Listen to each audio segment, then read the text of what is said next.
Hello friends, welcome back to my channel. It's my job ಅಡ್ಡ. So ತುಂಬ ಜನ ಕೇಳ್ತಾ ಇದ್ರಿ ಕೆ ಇಯಿಂದ ಹೊಸ ನೇಮಕಾತಿ ಆಗುತ್ತೆ ಅಂತ ಹೇಳಿದ್ರಿ, ಬಟ್ ಆಗ್ತಿಲ್ಲ ಅಂತ. ಇನ್ನು ಕೆಲವರು ನಾನು ಒಂದು ಶಾರ್ಟ್ ಆಗುತ್ತೆ ಅಂತ ಹಾಕಿದಾಗ ವೀಡಿಯೋನ ತುಂಬ ಜನ ಫೇಕು ಅದು ಇದು ಅಂತ ತುಂಬ ಜನ ಹೇಳಿದ್ರು. ಬಟ್ ನಾವು ಸುಮ್ಮನೆ ಯಾವ ಮಾಹಿತಿನೂ ಕೊಡಲ್ಲ. ವ್ಯೂಸ್ಗಾಗಿರ್ಬೋದು, ವಾಚ್ ಟೈಮ್ಗಾಗಿರ್ಬೋದು, ಆ ಥರ ನಾವು ವೀಡಿಯೋಸ್ಗಳನ್ನ ಮಾಡಲ್ಲ.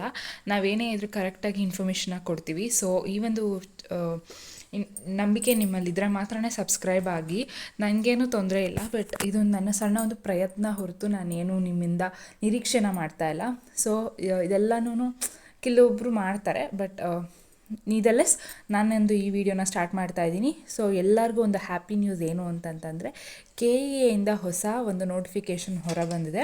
ನೀವು ನೋಡ್ಬೋದು 10/1/2024 ಬಂದಿರೋದು. ಸೊ ಬಟ್ ಇದು ನಮಗೆ ಇವತ್ತು ಸಿಕ್ತಿದೆ, ಅಂದರೆ ನಿನ್ನೆ ಬಂದಿರೋದು, ಬಟ್ ಇವತ್ತು ನನಗೆ ಇದು ಸಿಕ್ಕಿದೆ. ಸೊ ಇಲ್ಲಿ ನೋಡ್ಬೋದು, ಕರ್ನಾಟಕ ರಾಜ್ಯದಲ್ಲಿನ ಸರ್ಕಾರಿ ಸಂಸ್ಥೆಯಲ್ಲಿ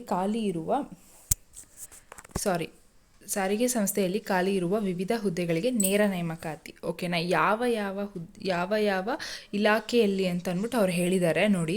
ಫಸ್ಟು ಕಲ್ಯಾಣ ಕರ್ನಾಟಕ ರಾಜ್ಯ ರಸ್ತೆ ಸಾರಿಗೆ ನಿಗಮ, ಅಂದರೆ KSRTC. ನೆಕ್ಸ್ಟು ಬೆಂಗಳೂರು ಮಹಾನಗರ ಸಾರಿಗೆ ಸಂಸ್ಥೆ. ನೆಕ್ಸ್ಟು ರಾಜೀವ್ ಗಾಂಧಿ ಆರೋಗ್ಯ ವಿಜ್ಞಾನಗಳ ವಿದ್ಯಾಲಯ. ನೆಕ್ಸ್ಟು ವಾಯುವ್ಯ ಕರ್ನಾಟಕ ರಸ್ತೆ ಸಾರಿಗೆ ಸಂಸ್ಥೆ. ಕರ್ನಾಟಕ ನಗರ ನೀರು ಸರಬರಾಜು ಮತ್ತು ಒಳಚರಂಡಿ ಮಂಡಳಿ. ಓಕೆನಾ?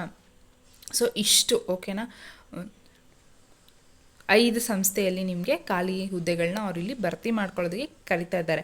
ಸೊ ಫಸ್ಟ್ ನೋಡೋದಾದರೆ ಕರ್ನಾಟಕ ನಗರ ನೀರು ಸರಬರಾಜು ಮತ್ತು ಒಳಚರಂಡಿ ಮಂಡಳಿ. ಇಲ್ಲಿ ಬಂದು ಏನು ಅಂತಂತಂದರೆ ಒಟ್ಟು ನಿಮಗೆ 64 ಹುದ್ದೆಗಳನ್ನ ನೀವು ಕಾಣ್ಬೋದಾಗಿರುತ್ತೆ. ಮೊದಲನೇ ಹುದ್ದೆ ಬಂದು ಸಹಾಯಕ ಇಂಜಿನಿಯರ್ ಸಿವಿಲ್. ಇಲ್ಲಿ 50 ಹುದ್ದೆಗಳು ಖಾಲಿ ಇರುತ್ತೆ. ಪ್ರಥಮ ದರ್ಜೆ ಲೆಕ್ಕ ಸಹಾಯಕರು, ಗ್ರೂಪ್ C ಹುದ್ದೆ ಆಗಿರುತ್ತೆ ಇದು. ಇದಕ್ಕೂ ಬಂದು 14 ಹುದ್ದೆಗಳು ಖಾಲಿ ಇದೆ. ಒಟ್ಟು ಈ ಒಂದು ಮಂಡಳಿಯಲ್ಲಿ ನಿಮಗೆ 64 ಹುದ್ದೆಗಳು ಖಾಲಿ ಇದೆ. ಅದಕ್ಕೆ ಭರ್ತಿನ ಮಾಡ್ಕೊತಾರೆ. ಓಕೆನಾ? ನೆಕ್ಸ್ಟು ಬೆಂಗಳೂರು ಮಹಾನಗರ ಸಾರಿಗೆ ಸಂಸ್ಥೆ. ಒಟ್ಟು ಹುದ್ದೆಗಳ ಸಂಖ್ಯೆ ಬಂದು ನಿರ್ವಾಹಕ 2500, ಸಹಾಯಕ ಲೆಕ್ಕಿಗ 1, ಮತ್ತು ಸ್ಟಾಫ್ ನರ್ಸ್ 1, ಫಾರ್ಮಸಿಸ್ಟ್ 1. ಓಕೆನಾ? ಇದು ಬಂದು ಸಾರಿಗೆ ಸಂಸ್ಥೆಯಲ್ಲಿ ಖಾಲಿ ಇರುವ ಒಂದು ಹುದ್ದೆಗಳು. ಓಕೆ, ನೀವಿಲ್ಲಿ ನೋಡ್ಬೋದು 2503 ಹುದ್ದೆಗಳಲ್ಲಿ ಖಾಲಿ ಇರುತ್ತೆ. ಬಟ್ ಅದಕ್ಕೆ ಅವರು ಭರ್ತಿನ ಮಾಡ್ಕೊತಿದ್ದಾರೆ. ನೆಕ್ಸ್ಟು ರಾಜೀವ್ ಗಾಂಧಿ ಆರೋಗ್ಯ ವಿಜ್ಞಾನಿಗಳ ವಿಶ್ವವಿದ್ಯಾನಿಲಯ. ಈ ಒಂದು ವಿಶ್ವವಿದ್ಯಾನಿಲಯದಲ್ಲಿ ಖಾಲಿ ಇರುವ ಹುದ್ದೆಗಳು ಬಂದು ಸಹಾಯಕ ಗ್ರಂಥಪಾಲಕ 1 ಹುದ್ದೆ, ಜೂನಿಯರ್ ಪ್ರೋಗ್ರಾಮರ್ 5 ಹುದ್ದೆ, ಸಹಾಯಕ ಇಂಜಿನಿಯರ್ 1 ಹುದ್ದೆ, ಸಹಾಯಕ 12, ಕಿರಿಯ ಸಹಾಯಕ 25 ಹುದ್ದೆಗಳು ಇಲ್ಲಿ ಖಾಲಿ ಇದೆ.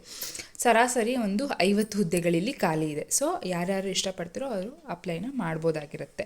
ಸೊ ಈ ಒಂದು ಇದಕ್ಕೂ ಕೂಡ ಏನು ಪ್ರೊಸೀಜರ್ ಇರುತ್ತೆ, ಎಲ್ಲ ಸಿಲೆಬಸ್ ಕೂಡ ನಿಮಗೂ ಬೇಕು ಅಂತಂದರೆ ಅದನ್ನು ಕಮೆಂಟ್ ಬಾಕ್ಸಲ್ಲಿ ತಿಳಿಸಿ. ನಾನು ಅದಕ್ಕೆ ಸಪ್ರೇಟ್ ಒಂದು ವೀಡಿಯೋನ ಮಾಡಿ ನಿಮಗೆ ಸಹಾಯ ಆಗೋಗೆ ಇನ್ಫಾರ್ಮೇಷನ್ನ ಕೊಡ್ತೀನಿ. ನೆಕ್ಸ್ಟು ವಾಯುವ್ಯ ಕರ್ನಾಟಕ ರಸ್ತೆ ಸಾರಿಗೆ ಸಂಸ್ಥೆ. ಇಲ್ಲಿ ಬಂದು ನೋಡ್ಬೋದು ನೀವು ಹತ್ತತ್ರ ಒಂದು 30 ಹುದ್ದೆ, 25-30 ಹುದ್ದೆಗಳು ಖಾಲಿ ಇದೆ. ಸೊ ಸಹಾಯಕ ಆಡಳಿತಾಧಿಕಾರಿ ದರ್ಜೆ 2 3 ಹುದ್ದೆ, ಸಹಾಯಕ ಲೆಕ್ಕಾಧಿಕಾರಿ 2 ಹುದ್ದೆ, ಸಹಾಯಕ ಅಂಕಿ ಸಂಖ್ಯಾಧಿಕಾರಿ 1 ಹುದ್ದೆ, ಸಹಾಯಕ ಉಗ್ರಾಣಾಧಿಕಾರಿ 2 ಹುದ್ದೆ, ಕಾರ್ಮಿಕ ಮತ್ತು ಕಲ್ಯಾಣಾಧಿಕಾರಿ 7 ಹುದ್ದೆ, ಕಾನೂನು ಅಧಿಕಾರಿ 7 ಹುದ್ದೆ, ಅಭಿಯಂತರು ಕಾಮಗಾರಿ 1 ಹುದ್ದೆ. ಸೊ ಇವೆಲ್ಲ ಬಂದು ಸಹಾಯಕ ಅಂದರೆ SDFD ಹುದ್ದೆಗಳಾಗಿರುತ್ತೆ. ಸೊ ಯಾರ್ಯಾರು ನಿಮಗೆ ಇಷ್ಟದಲ್ಲಿ ನೀವು ಅಪ್ಲೈನ ಮಾಡ್ಬೋದಾಗಿರುತ್ತೆ. ಅದಲ್ಲದೆ ಇನ್ನೂ ಹುದ್ದೆಗಳಿದೆ. ಸಹಾಯಕ ತಾಂತ್ರಿಕ ಶಿಲ್ಪಿ 11 ಹುದ್ದೆ, ಸಹಾಯಕ ಸಂಚಾರ ವ್ಯವಸ್ಥಾಪಕ 11 ಹುದ್ದೆ, ಕಿರಿಯ ಅಭಿಯಂತರ ಕಾಮಗಾರಿ ಇದರಲ್ಲಿ 5 ಹುದ್ದೆ, ಇದು ವಿದ್ಯುತ್ ಬಂದು 8 ಹುದ್ದೆ, ಗಣಕ ಮೇಲ್ವಿಚಾರಕ 14 ಹುದ್ದೆ, ಸಂಚಾರ ನಿರೀಕ್ಷಕ 18 ಹುದ್ದೆ. ನೆಕ್ಸ್ಟ್ ಬಂದು ಇದು 52 ಹುದ್ದೆ ಇದೆ.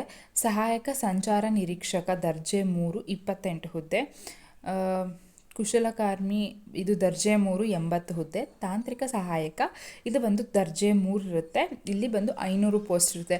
ಸೊ ನಾವು ನೋಡ್ಬೋದು ಏನು ಅಂತಂತಂದರೆ ವಾಯುವ್ಯ ಕರ್ನಾಟಕ ರಸ್ತೆ ಸಾರಿಗೆ ಸಂಸ್ಥೆಯಲ್ಲಿ ಬರೋಬ್ಬರಿ 1000 ಹುದ್ದೆಗಳಿಗೆ ಇಲ್ಲಿ ಒಂದು ನೋಟಿಫಿಕೇಷನ್ನ ಮಾಡ್ತಾರೆ. Okay, Karnataka and soaps and detergents limited. So ಇಲ್ಲೂ ಕೂಡ ನಿಮಗೆ ಸೋಪ್ಸ್ ಆ್ಯಂಡ್ ಡಿಟರ್ಜೆಂಟ್ಸ್ ಇದರಲ್ಲೂ ಕೂಡ ನಿಮಗೆ ಒಂದು ಭರ್ತಿನ ಮಾಡ್ಕೊಳ್ಳೋದಕ್ಕೆ ಅವರಿಲ್ಲಿ ಅರ್ಜಿಗಳನ್ನ ಕರೀತಾರೆ. ಯಾವ್ಯಾವ ಹುದ್ದೆಗಳಿಗೆ ಅಂತಂತಂದರೆ ಅಧಿಕಾರಿ ಲೆಕ್ಕಪತ್ರ ಮಾರುಕಟ್ಟೆ ಗ್ರೂಪ್ ಬಿ ಹುದ್ದೆ 6, ಅಧಿಕಾರಿ ಲೆಕ್ಕಪತ್ರ ಗ್ರೂಪ್ ಬಿ 1, ಕಿರಿಯ ಅಧಿಕಾರಿ 2, ಕಿರಿಯ ಅಧಿಕಾರಿ R&D 1, ಕಿರಿಯ ಅಧಿಕಾರಿ ಉತ್ಪಾದನೆ ನಿರ್ವಹಣೆ 2, ಕಿರಿಯ ಅಧಿಕಾರಿ ಸಾಮಗ್ರಿ ಮತ್ತು ಉಗ್ರಾಣ ವಿಭಾಗ 2, ಉಪಪ್ರಧಾನ ವ್ಯವಸ್ಥಾಪಕರು 1, ಸಹಾಯಕ ಪ್ರಧಾನ ವ್ಯವಸ್ಥಾಪಕರು 1, ನಿರ್ವಾಹಕರು 1, ಅಧಿಕಾರಿ 2, ಕಿರಿಯ ಅಧಿಕಾರಿ ಗ್ರೂಪ್ ಸಿ ಹುದ್ದೆಗಳಾಗಿರುತ್ತೆ, ಇಲ್ಲಿ 1 ಹುದ್ದೆ. ನೆಕ್ಸ್ಟ್ ಬಂದು ಮಾರಾಟ ಪ್ರತಿನಿಧಿ, ಇಲ್ಲಿ ಒಂದು 4 ಹುದ್ದೆಗಳು ಖಾಲಿ ಇರುತ್ತೆ. ಕಿರಿಯ ಮಾರಾಟ ಪ್ರತಿನಿಧಿ 3 ಹುದ್ದೆ. ಅಸಿಸ್ಟೆಂಟ್ ಆಪರೇಟರ್ ಇದಕ್ಕೆ ಬಂದು ಅಸಿಸ್ಟೆಂಟ್ ಆಪರೇಟರ್ ಗ್ರೂಪ್ ಡಿ ಹುದ್ದೆ ಆಗಿರುತ್ತೆ, ಇಲ್ಲಿ 11 ಹುದ್ದೆಗಳು ಖಾಲಿ ಇರುತ್ತೆ. ನೆಕ್ಸ್ಟು ಕಲ್ಯಾಣ ಕರ್ನಾಟಕ ರಸ್ತೆ ಸಾರಿಗೆ ಸಂಸ್ಥೆಯಲ್ಲಿ ನಾವು ನೋಡ್ಬೋದು ಸಹಾಯಕ ಲೆಕ್ಕಿಗ 15 ಹುದ್ದೆ ಮತ್ತು ನಿರ್ವಾಹಕ 1737 ಹುದ್ದೆಗಳು ಖಾಲಿ ಇದೆ. ಸೊ ಮೇಜರ್ ಇದರಲ್ಲಿ ಇರೋದೇನು ಅಂತಂತಂದರೆ FDA, SDA ಮತ್ತು ಡ್ರೈವರ್ ಹುದ್ದೆಗಳಿಗೆ ಇಲ್ಲಿ ತುಂಬ ಪೋಸ್ಟಿಂಗ್ಗಳಿದ್ದಾವೆ. ಸೊ ಯಾರ್ಯಾರು ಪೋಸ್ಟಿಂಗ್ಸ್ ಅಲ್ಲೇ ಈಗ ನಾನು ಒಂದು ಹೇಳೋದೇನು ಅಂತಂತಂದರೆ ಆ ಒಂದು ಇಲಾಖೆ ಈ ಇಲಾಖೆ ಅಂತ ಅಲ್ಲ, ಯಾವುದೋ ಒಂದು ಗೌರ್ಮೆಂಟ್ ಉದ್ಯೋಗ ನಿಮಗೆ ತೊಗೋಬೇಕು, ಓಕೆನಾ. ಸೊ ಈಗ ಫಾರ್ ಎಕ್ಸಾಂಪಲ್ ನೀವು IAS ಆಗಬೇಕು ಅಂತಂತಂದರೆ ಎಷ್ಟೋ ರ್ಯಾಂಕಿಂಗ್ ಇದರಲ್ಲಿ ನಿಮಗೆ ಮೇ ಬಿ IPS ಸಿಗ್ಬೋದು, ರೈಟ್.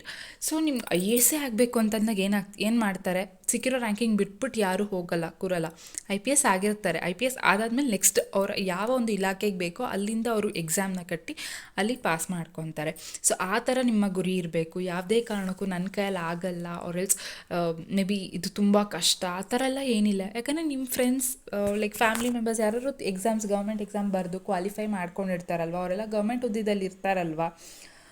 ಹೌದು, ಕಾಂಪಿಟೇಷನ್ ಜಾಸ್ತಿ ಆಗಿದೆ. ಯಾಕಂತಂತಂದರೆ ಎಕ್ಸಾಮ್ನ ಅಟೆಂಡ್ ಮಾಡೋರ ಸಂಖ್ಯೆ ಕೂಡ ಜಾಸ್ತಿ ಆಗಿದೆ, ಓದ್ತಿರೋರ ಸಂಖ್ಯೆ ಜಾಸ್ತಿ ಇದೆ, ಎಲ್ಲನೂ ಇರೋದ್ರಿಂದ ನಮಗೆ ಹಂಗೆ ಅನ್ನಿಸ್ಬೋದು ಕಾಂಪಿಟೇಷನ್ ಇದೆ ಅಂತ. ಬಟ್ ನಿಮಗೆ ಒಂದು ನಿಮ್ಮ ಮೇಲೆ ಒಂದು ಕಾನ್ಫಿಡೆನ್ಸ್ ಇರಬೇಕು. ನಿಮ್ಮ ಪ್ರಿಪ್ರೇಷನ್ ಒಂದು ಲೈಕ್ ಇವತ್ತು ಓದಿ ಇನ್ನೊಂದು ವಾರ ಓದದೇ ಇರೋದು ಆ ಥರ ಅಲ್ಲ. ಕನ್ಸಿಸ್ಟೆಂಟಾಗಿ ನೀವು ದಿನ ಪ್ರಯತ್ನ ಪಟ್ಟು ಓದಿದ್ರೆ ನೀವು ಒಂದು ನಿಮ್ಮ ಗುರಿನ ಲೈಕ್ ರೀಚ್ ಆಗಿ ನಿಮ್ಮ ಒಂದು ನಾನೊಬ್ಬ ಗೌರ್ಮೆಂಟ್ ಅಧಿಕಾರಿ ಆಗಬೇಕು ಎಲ್ಸ್ ಗೌರ್ಮೆಂಟಲ್ಲಿ ನಾನೊಂದು ಗೌರ್ಮೆಂಟ್ ಜಾಬ್ನ ತೊಗೋಬೇಕು ಅನ್ನೋ ಒಂದು ಆಸೆನ ನೀವು ಪೂರೈಸ್ಕೊತೀರ.